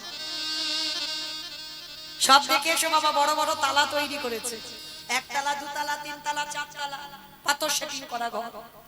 তাহলে কি তারা কৃষ্ণ ভক্ত? কৃষ্ণ ভক্ত যে হবে বাবা, জীবনে পাথর সেটিং করা ঘরে থাকবে না। আর যদি তুমি পাথর সেটিং করা ঘরে থেকে যদি তুমি ভক্ত হও, ভগবান চেষ্টা করবে কবে ওর ওই ঘর থেকে টেনে বের করে দেব, রাস্তার ভিখারি করে দেব, ওর আশ্রয় থাকবে না, ওর আপন বলতে কেউ থাকবে না। শেষের দিনে কৃষ্ণ ভক্ত যারা হয় তাদের একাকী হয়ে যেতে হয়। আর মনে রাখবেন বাবা, ভজনের পথে চলতে গেলে তোমাকে একাকী হতে হবে। একাকী হয়ে নিরজন জায়গায় বসে কৃষ্ণ ভজন করতে হবে, আর সেই ভজনটা হবে তোমার সঠিক ভজন। আজকের হীরাচন্দাল দ্বিতীয়বারই পরীক্ষা শুরু হলো। মেয়েটার বয়স দাঁড়ালো 6 বছর। বাবা হীরাচন্দাল মেয়েটার নাম রেখেছিল, জানিস মা, আমার বলতে যা কিছু আছে সবরই, আমার বলতে যা কিছু আছে সবরই। মেয়ের নাম দিল সবরী। 6 বছর বয়স, ঘরে রেখে বাবা গেছে ভিক্ষায়। আর ভগবান দ্বিতীয়বারে পরীক্ষা, প্রথমবারে তো মাকে কেড়ে নিল জন্ম দিয়ে, দ্বিতীয়বারে পরীক্ষায় ওই পাটা লেগেই ঘরের কোণে প্রদীপ ছিল, প্রদীপটা উল্টে পড়ে গেছে। তালপাতা, শুকনো তালপাতার ঘর, আর ওই তালপাতার ঘর দাউ দাউ করে জ্বলে উঠেছে। শবরী মা ঘুমাচ্ছে, মাত্র 6 বছর বয়স। দাউ দাউ করে যখন জ্বলছে, স্বর্গ থেকে সেই যে কামধেনুটা মনে মনে চিন্তা করছে, কি শবরী তো ওই ঘরের মধ্যে আছে, দাউ দাউ করে জ্বলছে। স্বর্গ থেকে কামধেনুটা ছুটে এসে বড় বড় শিং দিয়ে শবরীকে জাগিয়ে দিল। শবরী জেগে উঠে ডাক দিল, আগুন আগুন আগুন আগুন। চারিদিকে আগুন আগুন করে চিৎকার করলো।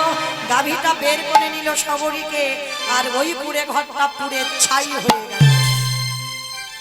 গাভীটা উদরের নিচে রেখে দিল, যেমন একজন মা সন্তানকে আঁকলে রাখে।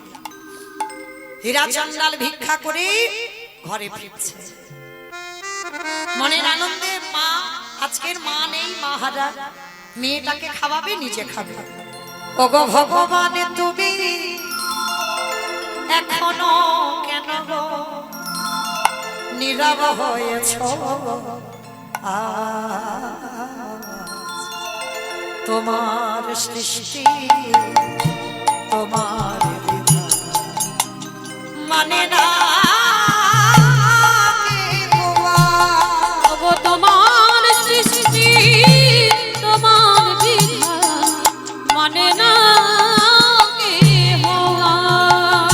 ওগো ভগবান তুমি এখনো কেন গো নীরবে হয়েছ? তোমার সৃষ্টি তোমার বিধান মানে না কেহ আর। তোমার সৃষ্টি তোমার বিধান মানে না কেহ আর। তুমি সুখী জনা করো সুখী, এই দুঃখী জনার তোমার সৃষ্টি তোমার বিধান মানে না কেহ আর। ওগো তোমার সৃষ্টি তোমার বিধান মানে না কেহ আর।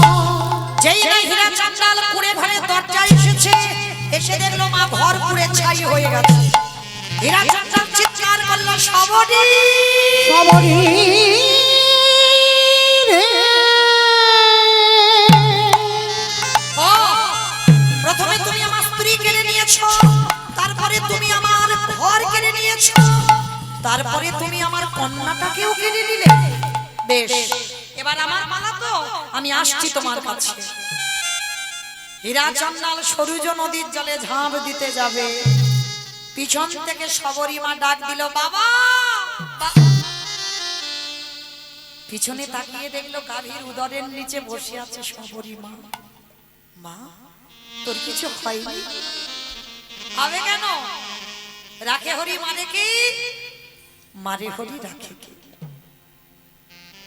চল, আজকে শবরীর হাত ধরে শেখালো, জানিস মা, আমাদের জীবনে বড় অভাব, বড় কষ্ট, তবু আমি তোকে একটা কথা বলে দিই, জীবনে কারোর কাছে হাত পেতে কিছু নিবি না।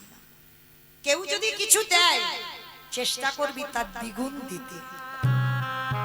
শিক্ষা, সংস্কার আমরা তো পাই না বাবা, সন্তানদেরকে শিক্ষাই দিতে পারি না, কিন্তু এগুলো দিতে হবে। আজকে শবরী মাকে শেখালো, শোন মা, কেউ যদি একটুখানি কিছু দেয়, চেষ্টা করবি তুই দ্বিগুণ দিতে। কারোর কাছ থেকে হাত পেতে এমনি এমনি কিছু নিবি না। বাপ মেয়ে দুজনে নতুন করে আবার ঘর বাঁধলো। কিছুদিন পরে ভগবান মনে মনে ভাবলো, দেখি এবার শবরী তুই কি করিস। 6 বছরের মেয়ে 3 দিনের জ্বরে দৈব দুর্ঘটনায় হীরা চন্দালের মৃত্যু হয়ে গেল। কে গো মায়েরা, জীবনে কতটুকু কষ্ট পেয়েছো? কৃষ্ণ পাবে। যারা যারা ভগবানের ভক্ত বাবা, তাদের জীবনী শুনলে না পাগলের মতো কাঁদবে। দেখো আজকের এই মেয়েটার জীবন, জন্ম দিয়ে মা চলে গেল, 6 বছর বয়সে বাবা হারালো, একা হয়ে গেল। আর এই একা হয়ে গিয়ে এই পঞ্চবটির বনে একাধারে মতঙ্গ সাধুদের আশ্রম। এই সাধুদের কাছে গিয়ে এ তো চন্ডালিনী ছোট জাত, আর ছোট জাতিদের একটু প্রত্যেকটা মানুষ একটু ঘৃণার চোখে দেখে, কিন্তু বাবা এটা আমার ভগবানের কিন্তু নয়। কে নিচু জাত কে উঁচু জাত এটা আমার ভগবান করে না। তো আজকে সেই যে মতঙ্গ সাধুরা যখন প্রসাদ পেত না, আর ওই প্রসাদ পেয়ে যেগুলো ফেলে দিত নর্দমায়, কুকুর বিড়ালে খেত, সবরই মা ওই কুকুর বিড়ালের সঙ্গে এঁঠোগুলো খায়। একদিন সবরই চেতনা হলো, আমার বাবা তো বলে রেখেছে কারোর কাছ থেকে কিছু নিলে দিতে হয়, কিন্তু এদের এঁঠো যে আমি খাচ্ছি, আমি তো কিছু দিতে পারছি না, তাহলে আমাকে কিছু দিতে হবে, কিন্তু কি দেব? ওই 6 বছরের মেয়ে কি করেছিল জানো? জঙ্গলে জঙ্গলে ঘুরে শুকনো শুকনো কাঠ নিয়ে মতঙ্গ সাধুদের রান্নাঘরে রাত্রিবেলা গুছিয়ে রাখত, আর ওই সাধুরা সকালবেলা রান্না করে প্রসাদ পেত, সাধু সেবা হয়ে যেত। কিন্তু একদিন বাবা কালের চক্রে সবরী মা ধরা পড়ে গেছে। মতঙ্গ সাধুরা হাত ধরে বলেন, এই মেয়ে, তার মানে তুই প্রতিদিন আমাদের এই রান্নাঘরে কাঠ এনে দিস?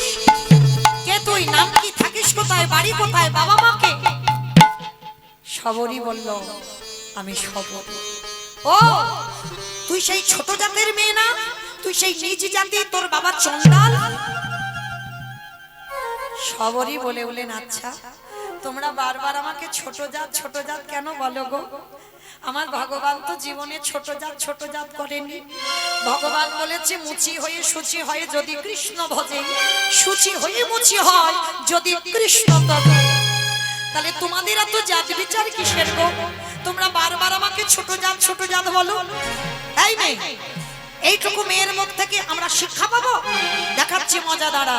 সবাই মিলে ওই জ্বালানি কাঠ দিয়ে ওই সবরীকে বেত্রাঘাত, দূর হয়ে যা, বেরিয়ে যা, দূর হয়ে যা, দয়ামা দয়া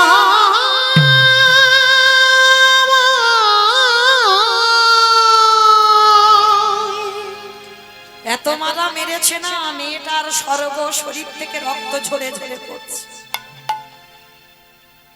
আর ওদের মধ্যে দিয়ে বাবা একজন সাধু ছিল যার নাম হচ্ছে রামানন্দ স্বামী।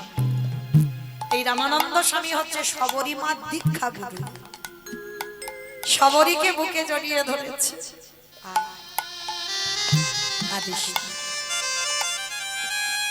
সবাই তোকে দূর দূর করে তাড়িয়ে দিচ্ছে, আজ আমি তোকে দীক্ষা দেব, আয়। কর্ণমূলে দীক্ষা দিল সবরী মা। আর শোন, যা কিছু খাবি, যা কিছু করবি, যেটাই খাবি আমার প্রভু রামচন্দ্রকে দিয়ে খাবি। কি মায়েরা, আপনারা দিয়ে খান তো? ভগবানকে দিয়ে খান? আমি শুধু থালা ভর্তি করে দিতে বলিনি। এখানে আমরা সংসারী মানুষ, সবাই তো প্রসাদ ভোজী নয়, সবাই তো দিয়ে পেতে পাচ্ছি না। তো যারা দিয়ে পাচ্ছেন না তাদের উদ্দেশ্যে বলি, দরকার নেই, যা কিছু খাবে সমস্ত কিছুটা নিয়ে একবার বলবেন ভোজনেচ জনার্দন। আর এই ভোজনেচ জনার্দন বলা মানে আমার আগে আমার গোবিন্দ সেবা হয়ে যায়। একটু যদি জলও খান, একটু কপালে ঠেকিয়ে বলবেন ভোজনেচ জনার্দন, অবশ্যই করে বলবেন। আজকে সবরীকে শেখাচ্ছে সবটা দিয়ে খাবি। সবরী বলছে, গুরুদেব আমার কাছে তো কিছু নেই। কে বলেছে রে তোর কিছু নেই? তোর যেটা আছে সেটা কারণ নেই। সেটা কি গুরুদেব? ভক্তি। তোর কাছে ভক্তি আছে, যেটা দিয়ে ডাকলেই আমার রামচন্দ্রকে বাঁধা যায়। সবরী মাস শুরু হলো ভজন। প্রতিদিন জঙ্গলে জঙ্গলে ঘোরে, গাছ থেকে ফল পাড়ে, ওই ফলগুলো খায়। যেটা টক, যেটা তিতো সেটা নিজে খেয়ে নেয়, আর দেখে নেয় যেটা মিষ্টি সুস্বাদু সেটা রেখে দেয় ঝুড়িতে, রাম এলে খাবে। আস্তে দেখেছেন কোনোদিন এরকম ভালোবাসা করেছেন আমার ভগবানের সঙ্গে? এরকম ভালোবাসা কেন করেননি গো? বাজার থেকে আঙ্গুর ফল এনেছেন, এত টক খেতে পাচ্ছেন না, লবণ দিয়ে খেতে হচ্ছে। দোকান থেকে মিষ্টি কিনে এনেছেন, গন্ধ। তাহলে যেটা তুমি খেতে পাচ্ছ না সেটা আমার ভগবান খাবে কি করে? আগে নিজে দেখে নাও তোমার উপযুক্ত কিনা, ওটা আমার বিশ্বাস। আমি কারোর কথা বলছি না বাবা, আমি আমার কথা বলছি। আগে নিজে দেখে নাও, যদি ওটা তোমার উপযুক্ত হয় তবে আমার ভগবান খাবে। আর যদি তোমার ওটা উপযুক্ত না হয়, যদি তোমার জিহ্বায় স্বাদ না লাগে, তুমি ভগবানকে দেবে, ভগবান খাবে কি করে? প্রতিটা মানুষের ভুল ধারণা, বলে আগে আমি খেলে ভগবান খায়। ভুল কথা, সম্পূর্ণ ভুল বাবা। তার উজ্জ্বল প্রমাণ শবরী মা দেখিয়ে দিয়েছে। যা কিছু খায়, এবার যেটা টক সেটা নিজে খেয়ে নিচ্ছে, যেটা তিতো হচ্ছে ফল সেটা নিজে খেয়ে নিচ্ছে, যেটা মিষ্টি সুস্বাদু খুব স্বাদ দেখে নিল সেটা ঝুড়িতে রেখে দেয়। আর অর্ধেক অর্ধেক খাওয়া ফল কি থাকে? পচে যায়, পোকা হয়ে যায়, নষ্ট হয়ে যায়। আর যেগুলো শুকনো হয়ে যায় সেইগুলো ঝুড়িতে রেখে দেয়। শবরী মা দেখতে দেখতে বয়স হয়েছে, মা চুল পেকে গেল, দন্ত পড়ে গেল, চামড়া আলগা হয়ে গেল, লাঠি ঠুকে ঠুকে হাঁটে, কোমরে আর বল নেই। কিন্তু ঝুড়িতে রেখে দিয়েছে ফলগুলো। কবে বলতে কবে আমার রাম আসে, আর রাম এলে আমি তো ফলগুলো দেব। কি বাবা, এমন ভক্তি যদি কারো থাকে, ভগবান আর থাকতে পারে? ছুটে আসবে না দুয়ারে? লক্ষণকে সঙ্গে নিয়ে রামচন্দ্র এসে গেছে শবরী মার দরজায়। ডাক দিল, শবরী, শবরী। কে ডাকলো আমায় শবরী শবরী বলি? দেখ, আমি তো রাম এসেছি। কোমর ভেঙে গেছে লাঠি ঠুকতে ঠুকতে, বয়স তো দুবার এসেছে। রাম, প্রভু এসেছো, প্রভু তুমি এসেছো আমার দুয়ারে। বসতে দেবে কোথায়? কোনো জায়গা নেই। তাড়াতাড়ি ছুটে গেল গাছতলায়, শুকনো পাতা এনেছে। শুকনো পাতা পেতে দিয়ে বলছে, প্রভু এসো এসো, বসো আমার দুয়ারে বসো। ভগবান এসেছে না, কি করবে বুঝতে পারছি।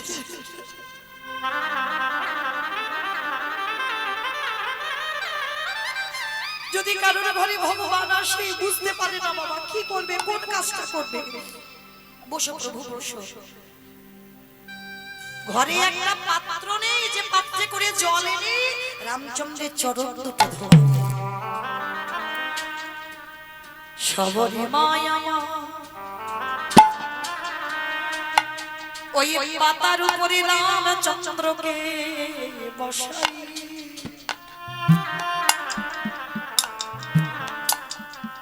ওই রামচন্দ্রের চরণ যুগল হৃদয়ে ঘটে।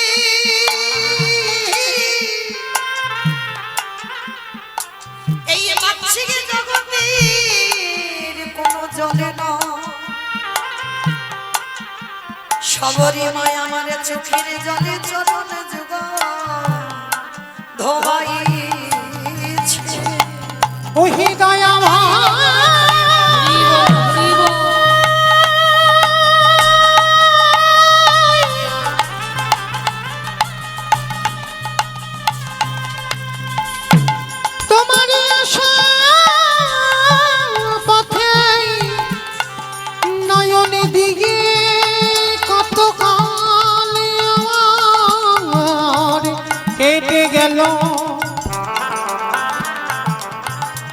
বুঝি এত কালে পটে এই অভাগিনী কথা,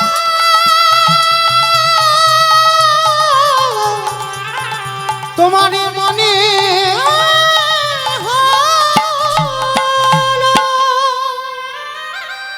চোখের জলে চরণ দুটো ধৌত করে দিল, আঁচল দিয়ে চরণ মোছালে যদি ব্যথা লাগে, মাথার কেশটা খুলে দিয়েছে, রামচন্দ্রের চরণ দুটো মুছিয়ে দিল।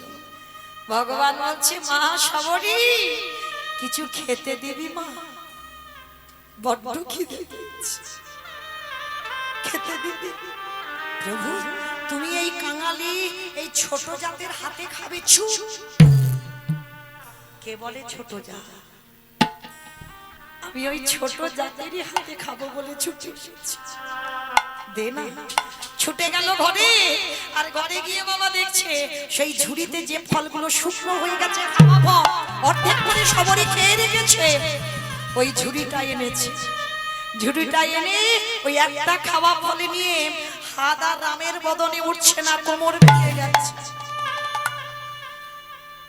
সবরই মাঠুক করে কেঁদে উঠলো, দয়াময়, যখন আমার ইন্দ্রিয় সতেজ ছিল তখন তুমি এলে না, আর যখন আমার ইন্দ্রিয়গুলো দুর্বল হয়ে পড়লো, এখন আমার হাত আর তোমার বদনে উঠছে না, তুমি এলে। ভগবান হাসি আর বলে, সবরী, ভক্ত যখন আসতে পারে না, আমি নিজে ভক্তের কাছে যাই। নত হলো ভগবান। ওই অর্ধেক সবরীর খাওয়া ফল যেই না রামের বদনে দিতে গেল, পাশে লক্ষণ দাঁড়িয়েছিল, সবরীর হাতটা চেপে ধরেছে। এই মেয়ে, তোর লজ্জা করে না? আমার দাদার বদনে সবাই রাজভোগ দেয়, কত ফল মূল মিষ্টি মিষ্টান্ন প্রক্ষন্ন দামি দামি খাবার দেয়, আর তোর মুখে থুতু লালা লেগে আছে, এঠো, তুই কি না আমার দাদার বদনে দিস? ওই হাত থেকে ফলটা কেড়ে নিয়ে একেবারে দূর করে ফেলে।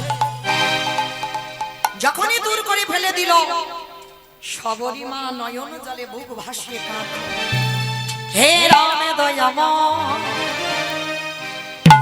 তোমার চরণে আমার একটাই নিবেদন, একদিন যদি তোমারে ভালোবেসে থাকি, আজ তোমার ভাই যেমন আমার মুখের থুতু লালা লেগে আছে, তোমার বদনে দিতে দিল না, কিন্তু তোমার ভাই দেখলো না এর মধ্যে কত প্রেম ভক্তি ভালোবাসা মাখানো আছে। হে রাম দয়াময়, যে ফল তোমার ভাই ফেলে দিল, ওই ফল থেকে একটা গাছের জন্ম হবে। আমি অভিশাপ দিয়ে রাখলাম, সত্যি যদি ভগবানকে ভালোবেসে থাকি, যেদিন তোমার ভাই মৃত্যুর সঙ্গে যেদিন লড়াই করবে, এই গাছের ফল না হলে, এই গাছের পাতার রস না হলে, তোমার ভাই কোনোদিন প্রাণে বাঁচবে না। দয়াময়,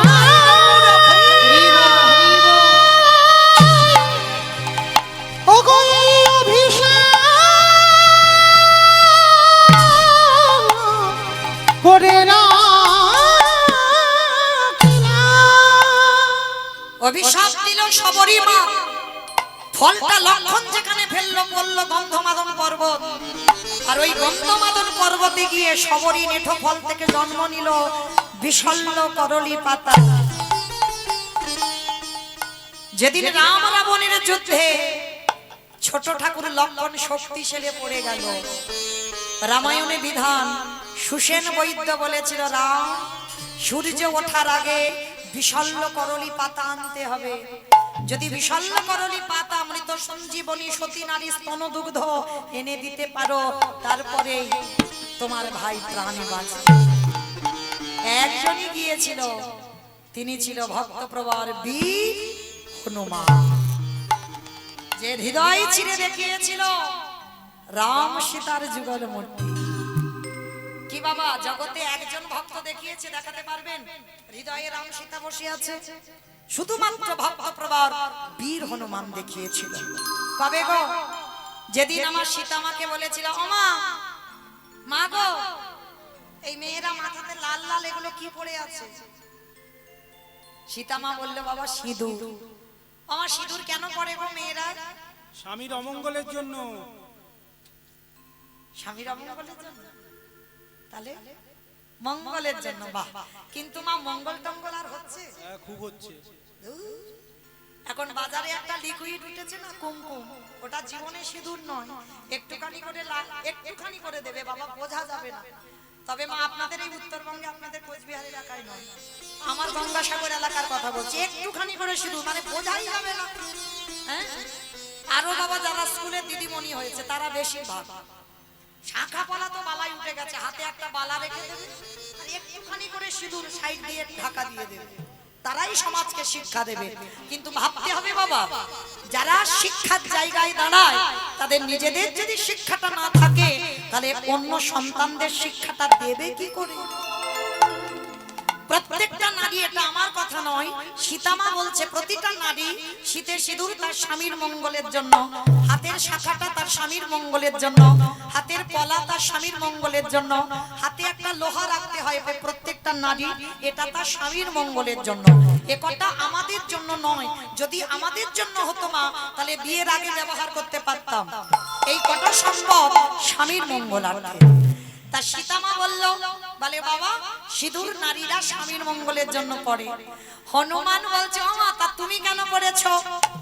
এই পাগল, আমি পড়েছি যাতে তোর রামচন্দ্রের মঙ্গল হয়। হাই হাই হাই হাই, তুমি আমার রামচন্দ্রের মঙ্গলের জন্য সিঁদুর পড়ো? শুনে নিয়েছে, আর শুনে নিয়ে মা ভোরবেলা হনুমান গেছে গঙ্গা স্নানে, স্নান করে এসে সীতামার ঘরে 3 কৌটো সিঁদুর মাথা থেকে পা পর্যন্ত বেশ করে মেরেছে। আর ঠাকুর ঘরে গিয়ে রাম রাম রাম রাম রাম রাম, রামচন্দ্রের আসন চলে গেছে। হনুমান হনুমান হনুমান তো বেরিয়ে এসেছে, আসলে কি হবে মা? ভয়ে থরথর করে কাঁপছে। এই হাই ভগবান, তুই সারা গায়ে লাল করেছিস কেন? কোথায় ঢুকেছিলি?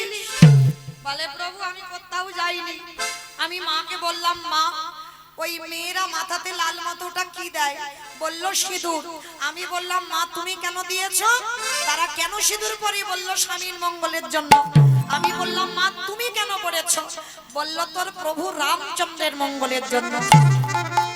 হে রাম দয়াময়, মা যদি ওইটুকু সিঁদুর মাথায় দিয়ে যদি তোমার মঙ্গল চাইতে পারে, আর আজ আমি তোমার ভক্ত হনুমান মাথা থেকে পা পর্যন্ত সিঁদুর মেখে বলো বলো না জানি কত তোমার মঙ্গল হলো।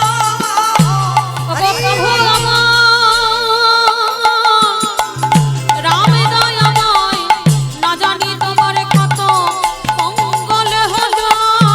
যেই না বলেছে না জানি কত মঙ্গল হলো, এইবার সীতামার গলায় ছিল একটা মুক্তোর মালা, আর মালাটা যেই না হনুমানের গলায় দিল, হনুমান মালাটা দেখতে দেখতে বড় বড় দাঁত একেবারে কাম দিয়ে মালা ছিঁড়ে দিল। সীতা রেগে গিয়ে বলল এই জন্য তোকে বলে হনুমান, হনুমানের গলায় মুক্তোর মালা সাজি।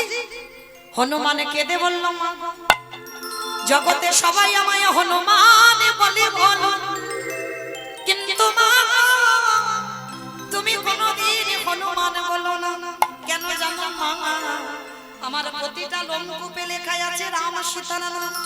সেই দিন বড় বড় নখ দিয়ে বক্ষটা বিদীর্ণ করে দেখালো, দেখো মা হৃদয়ে রাম সীতা জবানে বসে আছে। আমার হৃদয়ে বন্দি করে রামের সীতা যুগলে বসে আছি।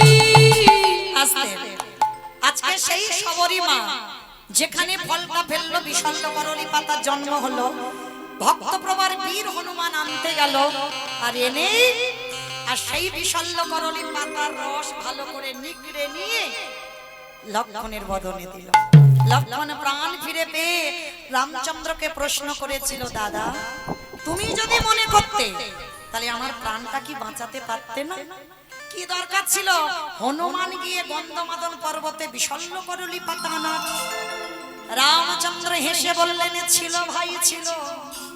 কি ছিল দাদা?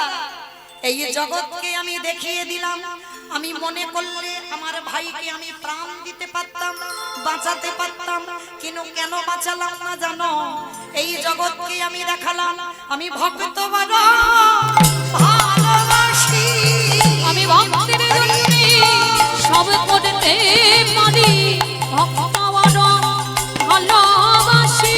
বলিয়ে যুগে নয় প্রতি যুগে যুগে আমি ভক্ত বড় ভালোবাসি।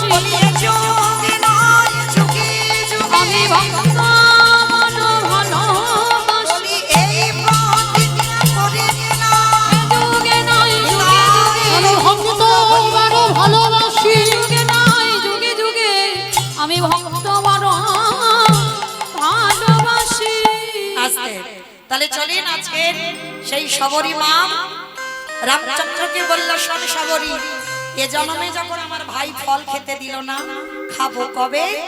আগত দাপরেতে, যেদিন আমি কৃষ্ণ হয়ে বৃন্দাবনে যাব, আর সেদিন শবরী তুই হবি মথুরা নিবাসী, নাম হবে তোর মালিনী। আর মালিনী হয়ে ফল বিক্রি করতে আসবি আমার ব্রজে, আর যখন আমার কাছে আসবি আমি হামাগুড়ি দিয়ে তোর হাতের ফল আমি নিজে থেকে খাবো। আর কথা দিলাম, সেদিন গোপাল দুমুটো ধান ফলবালির আঁচলে দিয়েছিল, আর সেই ফলবালি মথুরায় গিয়ে দেখলো সে ধান আর ধান নয়, সোনার ধানে পরিণত হলো। আজকে শবরীর বয়স হয়েছে, বলল প্রভু তুমি একবার তোমার রূপ নিয়ে দেখা দাও। সীতারামে ভজলে হে মনুবা, একবার সীতারামে ভজলে মনুয়া, ও সীতারামে ভজলে। আস্তে মায়েরা, বিদায় কাল চলে যাব, আবার রাত্রি 8:30টার সময় আপনাদের সঙ্গে দেখা হবে। তোলো দেখি একবার হাত সবাই সবাই। সীতারামে ভজলে হে মনুবা, একবার সীতারামে ভজলে মনুয়া, আদি মহাপতা কি জরুরি নেই করে কথা কি জেনে দিলেন, এহি জব সবে করে খানা সীতারামে ভজলে মনুয়া, এটাই ভগবান প্রেমানন্দে হরি বল হরি বল হরি বল। সীতারামে ভজলে মনুয়া, ভক্ত আরে ভগবানের মিলন হইল, প্রেমানন্দে সবে মিলে হরি হরি হরি বল হরি বল হরি বল হরি বল। আমাইরা উলু কই কেহ বলে পুরবেতে রাবণ বধিলা, কেহ বলে পুনবেতে আমার গোনারি, গোনা গোনা গোনা গোনারি,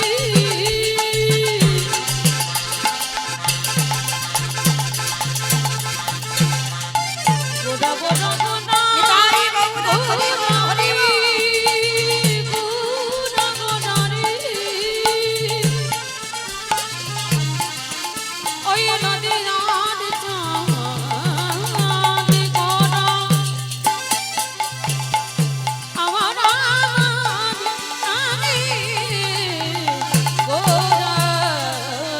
কেহ বলে পুনবেতে রাবণ বধিলা, আমারে গোলকের বৈভব লীলা প্রকাশ করিলা, ওই গোলকের বৈভব লীলা প্রকাশ করিলা, ওই গোলকের বৈভব লীলা প্রকাশ করিলা। শ্রী রাধারে ভাবে রে গোরায় অবতার, শ্রী রাধারে ভাবে রে গোটা হরে অবতার, শ্রী রাধারি ভাবে গেবে গোটাই অবতার। আজ হরে কৃষ্ণ নামে গৌরে করিলা প্রচার, হরে কৃষ্ণ নামে করিলা প্রচার, এবার হরে কৃষ্ণ নামে গৌরী করিলা প্রচার। এইবারে লীলা প্রকাশ হলো, এইবারে লীলা প্রকাশ হলো, এইবারে লীলা প্রকাশ হলো, এইবারে লীলা প্রকাশ হলো, গোলকের বৈভবে লীলা প্রকাশ করিলা, ওই গোলকের বৈভব লীলা প্রকাশ করিলা, বৈভব লীলা প্রকাশ করিলা। বাসুদেব ঘোষে কহে করি জোড়ো হাত, করি জোড়ো হাত, ওগো যে গৌর সেই কৃষ্ণ সেই তো ওগো জগন্নাথ, সেই তো জগন্নাথ, আহা বাসুদেব ঘোষে কহে এইবারে লীলা প্রকাশ হলো। বাসুদেব কবে এইবারে লীলা প্রকাশ হলো, বাসুদেব ঘোষে এইবারে লীলা প্রকাশ হলো।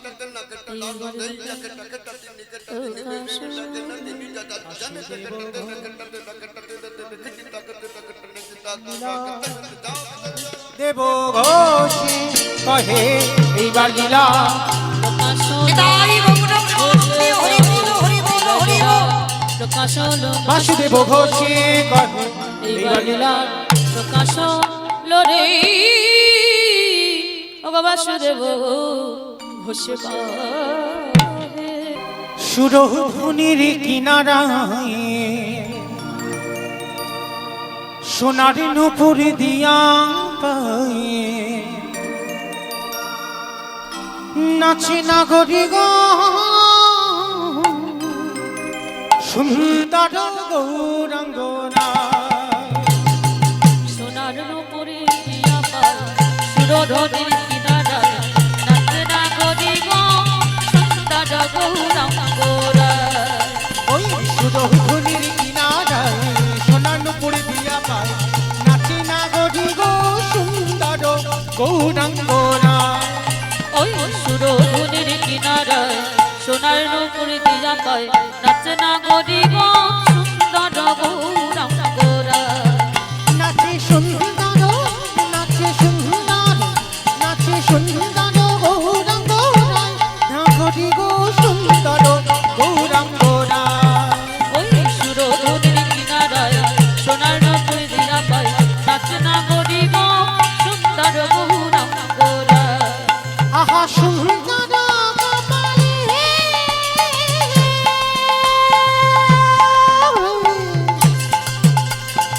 সুন্দর তিলক ওই সুন্দর কপালে আস্তে ওমা আমি আর আমার সম্প্রদায় যাব আর কেউ যাব না সবাই যাব বাহ সবাই যখন যাব সবাই একবার দেখি আমার সঙ্গে দুটো বাহু উত্তোলন করেন আত্মনিবেদন সবাই নববিধা ভক্তিতে শেষে বললেন আত্মনিবেদন একসঙ্গে তালি তালি করো তালি সবাই কেমন আহা সুন্দর কপালে সুন্দর তিলক ওই সুন্দর কপালে সুন্দর তিলক আহা সুন্দর খান আহা সুন্দর খান মা বলি গাই নাগরি গো সুন্দর গৌরাঙ্গ নিতাই গৌরা খালি বল হরি সুরধনির কিনারায় সোনার নুপুর দিয়া পায় নাচে নাগরি গো সুন্দর গৌরাঙ্গরা। বলো রাধে রাধে রাধে রাধে জয় জয় শ্রী রাধে রাধে রাধে রাধে রাধে জয় জয় শ্রী রাধে। রাধে রাধে রাধে রাধে জয় জয় শ্রী রাধে ও রাধে রাধে রাধে রাধে জয় জয় শ্রী